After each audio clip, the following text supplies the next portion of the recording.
Hello, welcome to This Dementia Life, created by the Dementia Action Alliance. Our website is daanow.org. I'm proud to be your host, Chuck McClatchy, and I live my dementia life with Alzheimer's disease. During this Dementia Life podcast, we have conversations with inspiring people living with dementia and from amazing people who care about us. My guest today is Kristine Theurer, who is the CEO and founder of Java Music and Memory. Kristine, why don't you tell us a little bit about yourself and the work, wonderful work that your company does?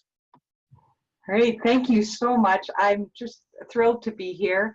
And I have, where did I come from? Well, I started many years ago. I worked in senior living as a music therapist and worked in a long-term care home in British Columbia in Canada.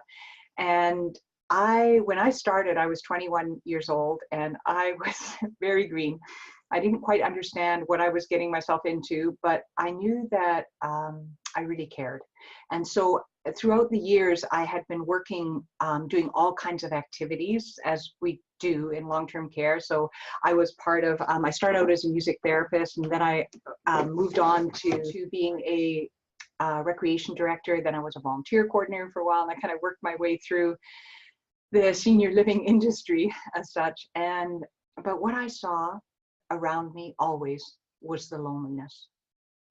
I saw the loneliness that was, I could be walking, barreling down the hallway onto my next activity, and somebody would reach out their hand, I'll call her Mary. Mary would reach out her hand and want to talk to me, and I'd say, "Oh, hi Mary, I can't talk. I'm on my way. I have an activity to do."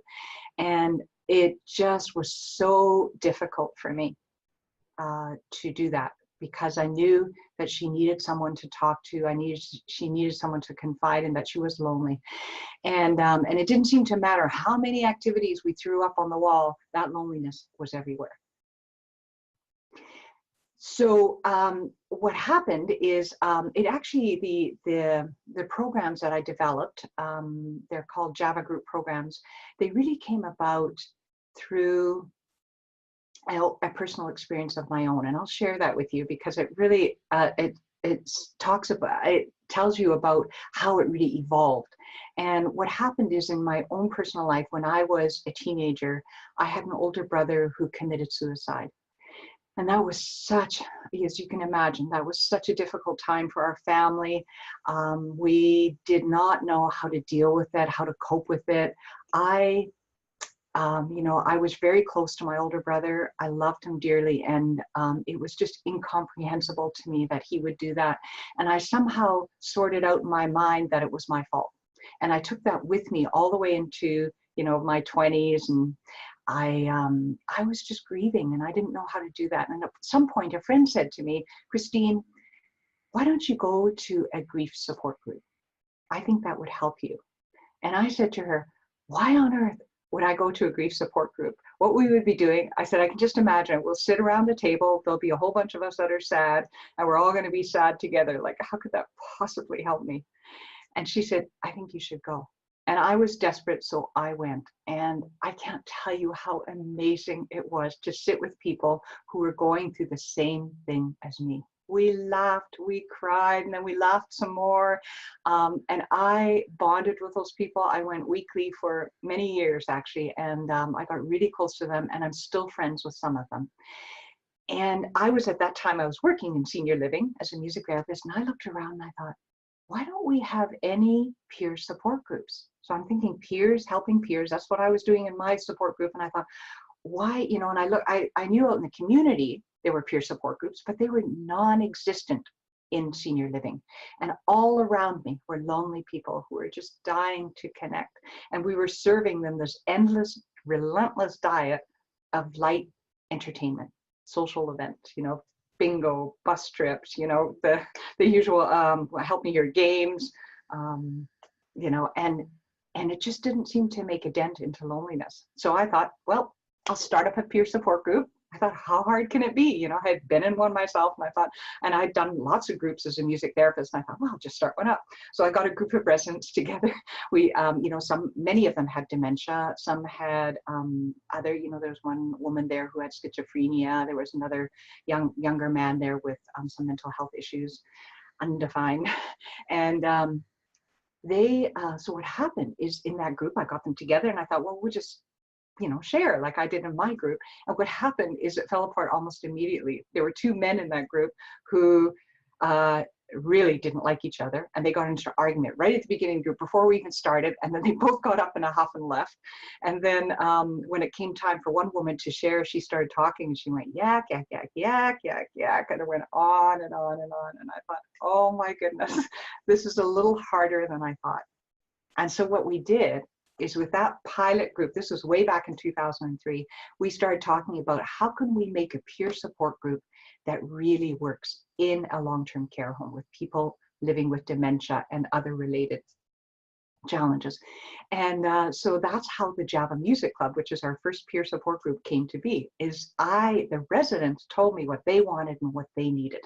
So it's really for residents, by residents, with residents, and me along for the ride. That's really what it was. And so we added music. We added talking sticks, on Aboriginal talking sticks, so that the woman who was yak, yak, yak, yak, we learned that everybody gets a chance to share when the talking stick comes around.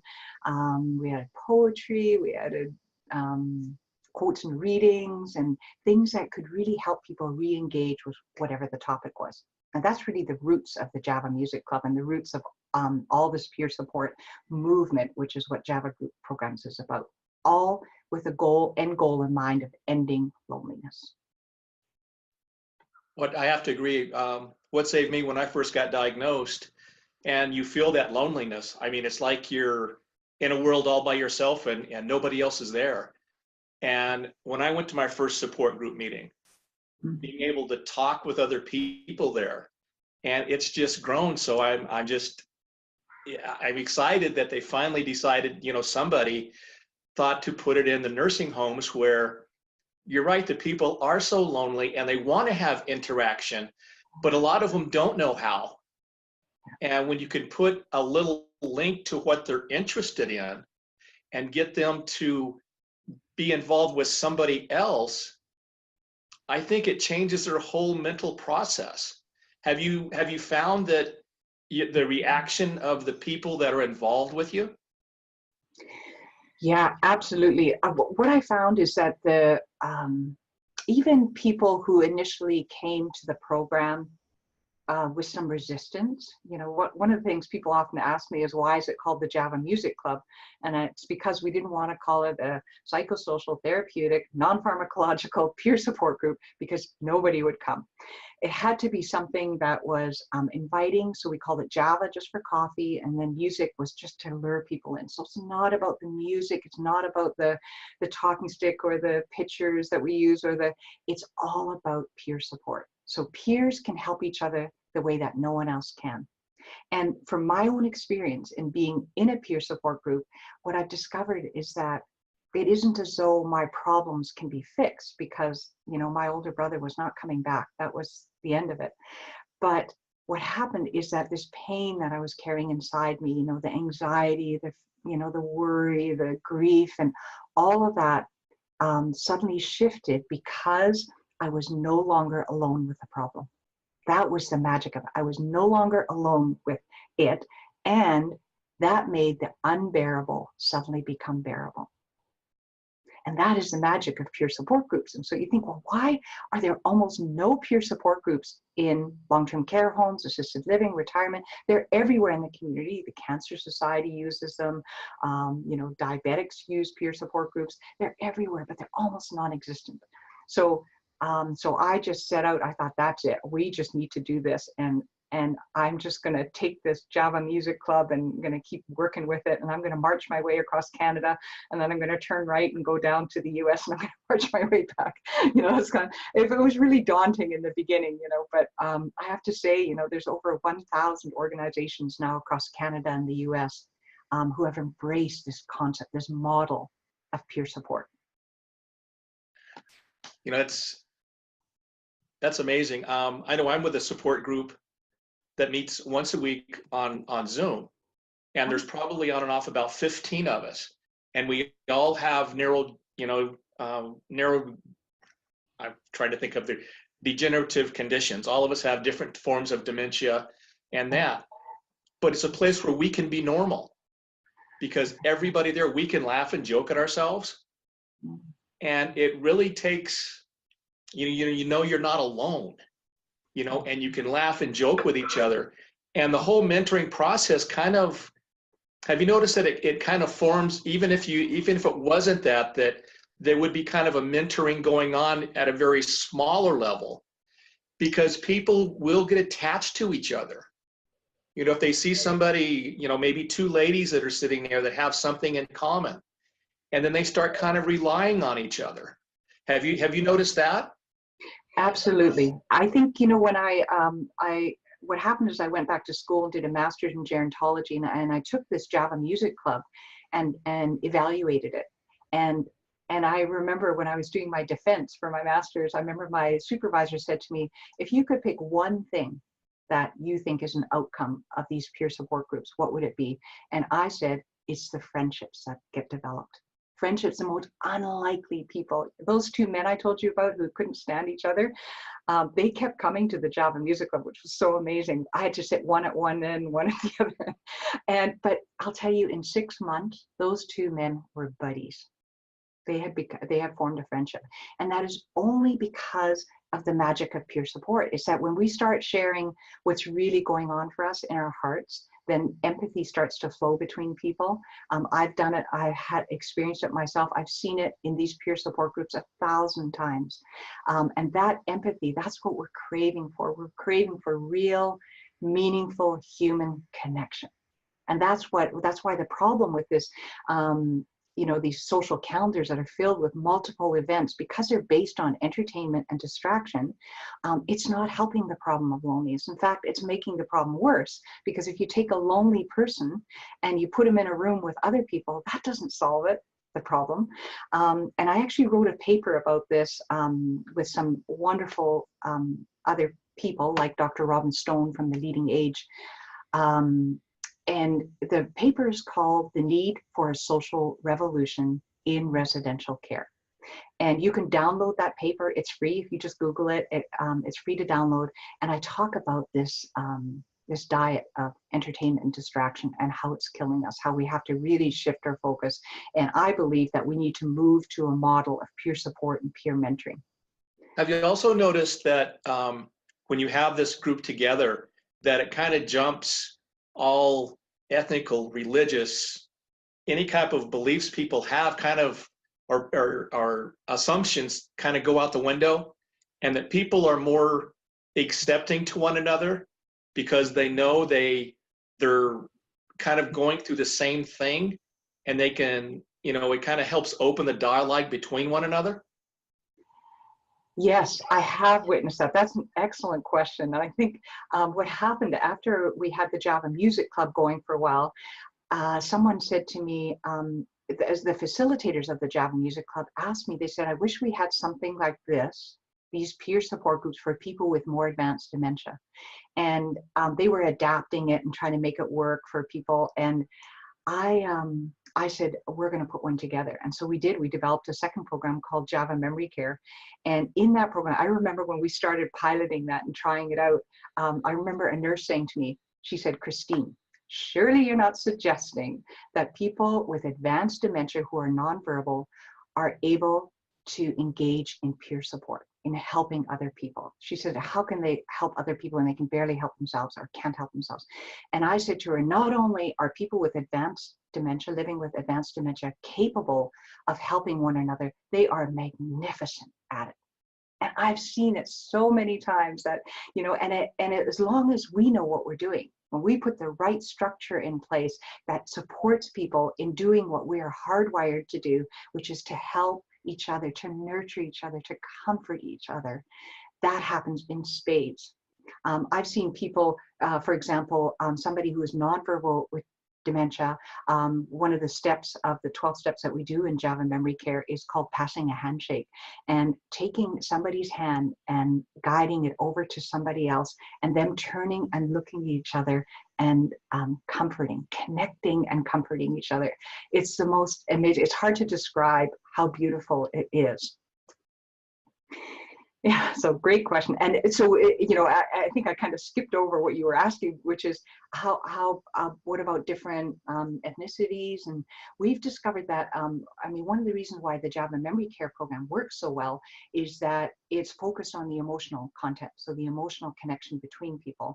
And that is the part of the brain in the disease process that is the last to be damaged. So because we're working on emotions in these groups, people are so capable, and it doesn't matter whether they speak the language, whether they're verbal, they can feel it. They can feel this energy of nurturing and love and caring that goes on in these groups. And people will wander in from, come wandering down the hallway and see what's going on. They can feel it, and they just end up plunking themselves down with us and sitting with us because of that love that's so present in these groups. That was a great way you explained that, because my next thing I was going to ask you was about, the physical contact part with people that have more advanced dementia, and how that little thing, like you said, taking a hand and making eye contact, and being able to hold somebody's hand. Like that lady that you had mentioned earlier as you were walking by when she stuck out her hand. A lot of these people, that's all they want. They just want to feel another person there. Yeah. And I think the way that you do it is remarkable. Now, not on the negative side, but have you met any resistance from either the facilities or the people overseeing, the sons and daughters and husbands and wives of people that are actually involved in the music and memory club? I think that the concept is pretty straightforward. And when people take a look at it, I remember one time was at a conference. I remember there was a CEO there, looked at me and looked at the programs, and he said, "Do you mean we're not already doing this?" And and I think the resistance only comes from, there's two things. One is that I think people look at the program and the emotional content of it, and it's a little bit terrifying. I had one staff member say to me, if we use a talking stick in the Java Music Club, as I mentioned earlier, one recreation therapist said to me, if I give a talking stick to the people that I'm working with, all this stuff is going to come out. I don't know what to do with it. Like, it gives them permission to talk, and they're going to start talking, And I said, yeah, but your job in a peer support group is not to solve their problems, because many problems, like we talked earlier, are not solvable. But all your job is to provide a safe environment to do that. And I think the other resistance that comes up sometimes is that people think this isn't possible. It isn't possible for people from different, first of all, people with more advanced dementia to connect that way emotionally, for people who come from different ethnicities, that they would be willing to sit in a group together. And we have the Java Music Club in Chinese, we have the Java Music Club in French. And I just wanted to say one more thing, that we developed a third program called Java Mentorship, and that's really my PhD work. And what I found is that there's usually that 30% of residents that live in a community, whether it's assisted living, long-term care, retirement homes, or independent living. And it's usually the same 30% that come to everything. And there's that other 70% that don't come. And those are the people I would take home with me at night. I'd worry about them so much. And so what we did is, typically the approach to dealing with that, the loneliness and depression that exists among that group of people, is to do a friendly visiting program. So I would say, I was a volunteer coordinator for a while, so I would say I would take the hapless volunteers that came in the door, we'd give them their orientation training, then we would send them out to go and visit that 70%. And that was because we just didn't have time. There was way too many residents, not enough staff. And which is, by the way, one of the reasons why peer support is so magnificent. There's some homes that have, for example, like one home here in British Columbia, she has 8 Java music clubs going every week. She has 4 Java memory care programs and the Java mentorship, which I'm just talking about now. So just to show you how powerful this can be when you want to build peer support as a model. So these volunteers would tell me they would give up. They would go knock on the door and go visit with people, but they would have a really hard time with it, because these are people who don't talk much, who are not the social butterflies, or the people that struggle with things. Maybe they're grieving. So I decided to try something totally different. And because we had Java music and Java memory going already, I said, why don't we try a team approach? And so we got together a group of volunteers and residents to meet every week. They call themselves mentors, and they have a team meeting, and they talk about who's lonely, who's isolated in our community, who's struggling, who just moved in, who used to come to things but has stopped coming, who just lost a husband, who's just back from the hospital, all those things. And then I put together these 26 education modules on how to be with people who don't talk much. What do you say when you go knock on the door? And then after they have the team meeting, rather than going out individually, they pair up. They pair up and they go together 2 by 2 and do these visits. And we found that model of the team meeting and the 2 people going to visit was so amazing. It was, first of all, they loved it. They loved the team meeting. The mentors felt supported. When things went sideways, they had a team to talk to about it. The visits were twice as successful because there was 2 people there, not just one. When, say, the person they were visiting didn't talk much, then they had 2 people there. And when we did the study on it, which was in Ontario with 10 homes, we found a statistically significant reduction in loneliness and depression, and an increase of 60% of the people who are isolated in their rooms coming out and joining the community. And that, the loneliness and depression decrease was not just among the people being visited, but the people doing the visiting themselves, so the mentors. So I'm so excited about this. Just imagine this combination of these regular peer support groups throughout your community, and then having this mentoring program. And so as a, a person that works in a home, I would just say, yay, I finally have enough help. And in any case, the residents, somebody, as you were just saying, somebody who's living with dementia, they're the best person to help someone else, better than me, better than staff. That's incredible. That with the 2 people and involving and the numbers of decreased loneliness, I think that is incredible. How are you available in the United States? Do you have many places down here that use your program? Yeah, it's growing in the United States. So in Canada, it's just going full speed ahead here. And then over the last couple of years, we've had a number of organizations take interest. So Brookdale, for example, rolled out the Java Music and Java Memory Care program in 100 of their communities. And it was so successful. And it was all done just with a 1-hour training webinar that we did. There's a training DVD that comes with the program too. But I'm just so excited about this because I really believe it empowers people. Like, here's an example of how powerful it is.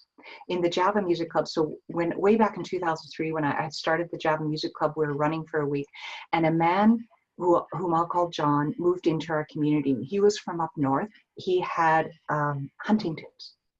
So, and he was a really big man, wonderful brown, warm eyes. And but he would come walking down the hallway, and because he had Huntington's, I don't know if you're familiar with it, but his arms would start he walked like this, like his arms were just moving. And so he terrified people. He had to sit by himself in the dining room because he would knock dishes flying. And I took a look at John and I thought, this man is socially isolated right from the get-go, right from the beginning. And I thought, we need to intervene. And so I went and knocked on the door. I said, hey, John, my name is Kristine. We have a group called the Java Music Club. Would you like to come? And he said, what is it?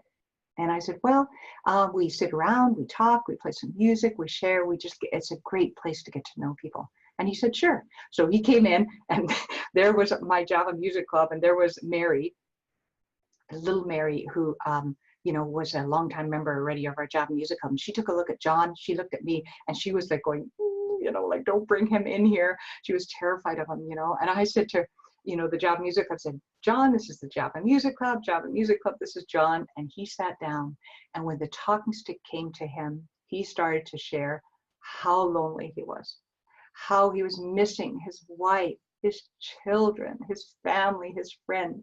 And when he was finished, we had to grab a box of Kleenex, and we had a group cry together. It was so moving. And by the end of that Java Music Club, that group had bonded. They came around, they hugged him, and the next week, I took a look out my my office looked out over the dining room. There was John sitting by himself at his table with a cup of coffee, and his arm went out whap like this. He knocked his coffee cup flying.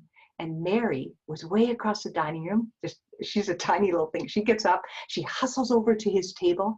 She grabs a cloth, mops up the coffee, goes and gets him another cup of coffee, and gives John a hug.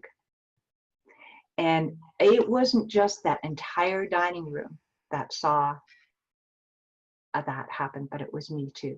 And it just made me realize the power of peer support. That one Javelin Music Club transformed the relationship of those 8 people that were in that group, but it also it rippled out into the community.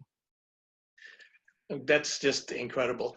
We could go on talking for a while. We're running out of time, but I know. Have I talked to what if you would agree? I would love to have you back on later this year. Sure. And to talk more about this. I mean, I think this is groundbreaking, and I'm talking from experience because I've actually been to nursing homes to see what goes on for me, and you see that so much that they're having all of these things going on. And people are just sitting there. There's really no interaction between anybody.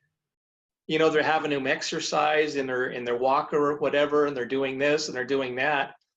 And the people, yeah, they're there and they understand but they're not really interacting with anybody. So thank you so much for what you do.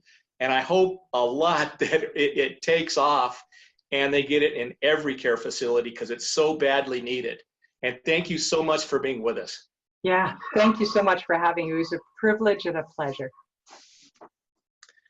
I'd like to thank Dementia Action Alliance for their support. On behalf of This Dementia Life, I would like to thank you for joining us today. You can view our other podcasts on our website, daanow.org, and click on podcasts. Join us again to meet the most inspiring and amazing people on This Dementia Life. I'm your host, Chuck McClatchy. Remember, the brain may forget, but the heart won't. See you next time on This Dementia Life. Thank you.